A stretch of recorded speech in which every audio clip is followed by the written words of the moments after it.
Бірінші сұрақ түрік қағанатының құрылуы. Түрік қағанаты жерімізге алғашқы құрылған ерте феодалдық мемлекеттердің бірі. Қағанат оңтүстік шығысында Қытаймен, оңтүстік батысында парсылармен шектесті. Түрік қағанат негізін салушы ол Бумын қаған болды. Ол чужандарды жеңген үшін Елхан деген атқа ие болып, 553-578 жылдары Мұхан қаған кезінде чужандарды толығымен жеңеді яғни. Одан кейін ұлы оның ұлы даланың шығыстағы қожасы болады. 6 ғасыр 70 жылдары түрік қағанаты солтүстік Кавказдың Қара теңіз және солтүстік жағалауына дейін үстемдік орнатады. Солтүстік Қытай, Иран, Византиямен саяси ықпал жүргізетін елге айналады. Түркілер негізінен көшпелі және жартылай көшпелі мал шаруашылығымен айналысты. Алғашқы кезде мәйітті өртеп жерлеу, отқа табыну сияқты табынушылықпен айналысқан. 581 жылы қағанаттың ішінде соғыстар басталып, бұл жағдайдың пайдаланған Қытай және басқа да мемлекеттер түріктерге шабуыл жасайды. Түрік қағанаты сол кезден бастап батыс және шығыс деп екіге бөлінеді. Екінші, батыс түрік қағанаты. Батыс түрік қағанаты Қазақстан аумағында 603 жылы батыс түрік қағанаты құрылды. Орталығы Суяб қаласы болды. Аумағы бұрынғы шығыс Түркістаннан Еділге деген аумақты алды. Орталық Азияның басым бөлігі қазіргі Қазақстанның жерінде өмір сүрді. Саяси әлеуметтік оқиғалары, мысалы 603 жылы түрік қағанаты және батыс түрік қағанаты екіге бөлінеді. Олар шығыс және батыс болып екіге бөлінеді. 610 жылы және 630 жылдың арасында шегу және тон қағандар тұсында қағанаттың күшеюі және саяси және әкімшілік реформалар жүргізіле бастайды. Және біз будун жүйесі деп те атаймыз. Және 659 жылы Қытайдың Таң империясына шапқыншылықтарынан кейін батыс түрік қағанаты уақытша тәуелділікке түседі. Ал 7 ғасырдың соңында тәуелсіздік үшін күрестік танытып, оны жеңіп шығады. Тарихи маңыздылығы қазақ халқы және басқа да түрік халықтар мемлекеттерінің қалыптасуы негізін қалыптастырған осы түрік қағанаты болады. Және отырықшылық және көшпелі мәдениетті өзара дамуына ықпалдық етеді.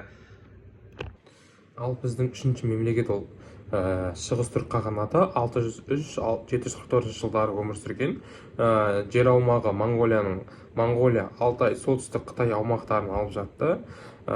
Басты саяси әлеуметтік оқиғаларының тізбектесек, 683 жылы Құтлық елтеріс қағанның Таң империясына қарсы көтерілісі нәтижесінде екінші шығыс түрік қағанаты құрылды. Яғни азаттық алды. 716-734 жылдары Білге қаған мен Күлтегін қағанаттың алтын ғасыры болып саналатын уақыт алды. Ал 8 ғасырдың басы Орхон Енесей жазба ескерткіштері Күлтегін, Білге қаған, Тоныкөктің жасауы. Ал 744 жылы ұйғыр, қарлық және басқа тайпалар біріккен күшейген мемлекет күшімен құлатылады ғой. Ал тарихи маңызы көне түркі жазуының дамуына және түркі мемлекеттерінің идеологиясының қалыптасуына зор үлес қосты. Түркі халықтарының рухани және саяси бірлігінің символына айналды. Одан кейін төртінші мемлекет ол Түргеш қағанаты. Түргеш қағанаты 704-726 жылдары өмір сүрді. Оның үлкен ордасы Суяб қаласы болды, ал кіші ордасы Іле өзенінің бойындағы Күнгіт қаласы болды. Яғни Түргеш қағанатының екі астанасы болды. Және қағанаттың негізгі жер аумағы Жетісу облысы болды.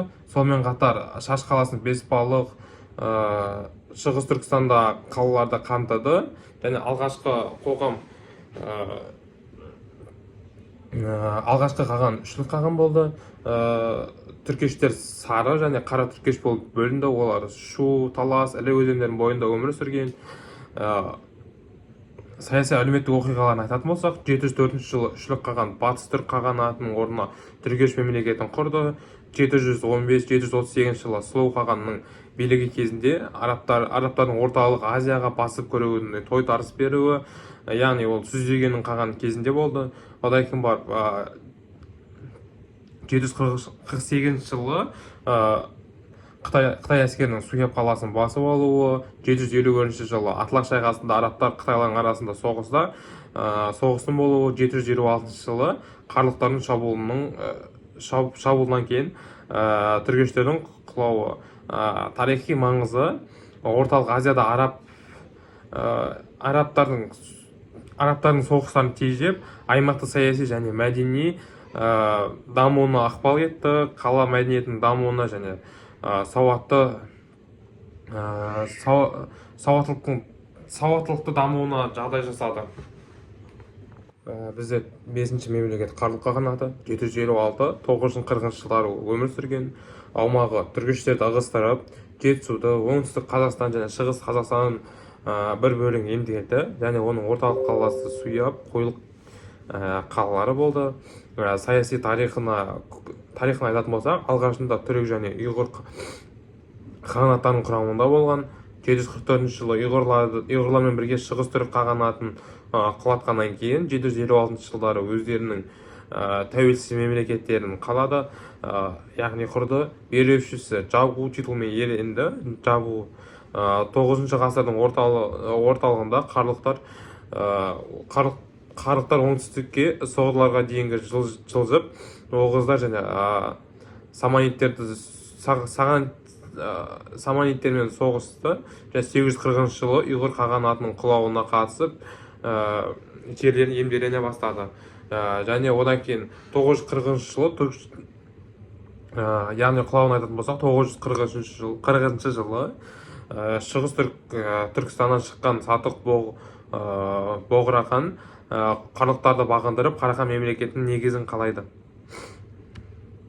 Ал тарихи маңызына келетін болсақ, қазақ, өзбек, ұйғыр халықтарының этно дамуына маңызды рөл атқарды. Қарахан мемлекетінің қалыптасуының негізі болды, және қағанаттың аумағын, қалаларды және сауда мәдениетін дамытты. 6-шы мемлекеті Оғыз мемлекеті 9-шы ғасырдың соңы, 10-шы ғасырдың басында өмір сүрді.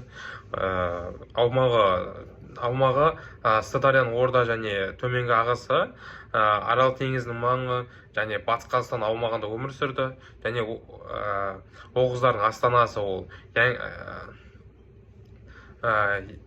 Жаңакент деген қала болды. Және саяси құрылымы мемлекет басында Жабу тұрды. Ал Жабудың орынбасары ретінде Күл Еркін деп аталды, және әскерді Сүйбашы басқарды.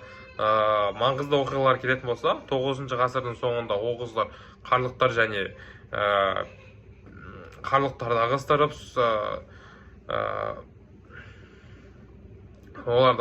өзінің мемлекетін құрды. 10-шы ғасырдың ортасында Оғыз мемлекеті саманиттермен одақтасып қарлықтарға қарсы күрес жүргізді. 960 жылдары Киев князімен одақтасып, Хазар мемлекетін талқандауға, басып алуға қатысты, яғни және 986 жылы Еділ бұлғарлармен жорыққа аттанды. Және 10-шы ғасырдың басында Қыпшақ тайпаларының ыдырауына көмектейді, және оғыздардың бір бөлігі селджуктармен бастауымен Орта Азиядағы Ирак, Иран, Сирия және Кіші Азиядағы қоныс аударып қуатты селджук империясын құрды. Мәдени мұрасы Оғыз дәуірінен бізге түркі халықтарының ортақ мұрасы Қорқыт Ата кітабы және Оғызнама этностық жырлары жетті. Тарихи маңызы Түркмен, Әзірбайжан, Түркия,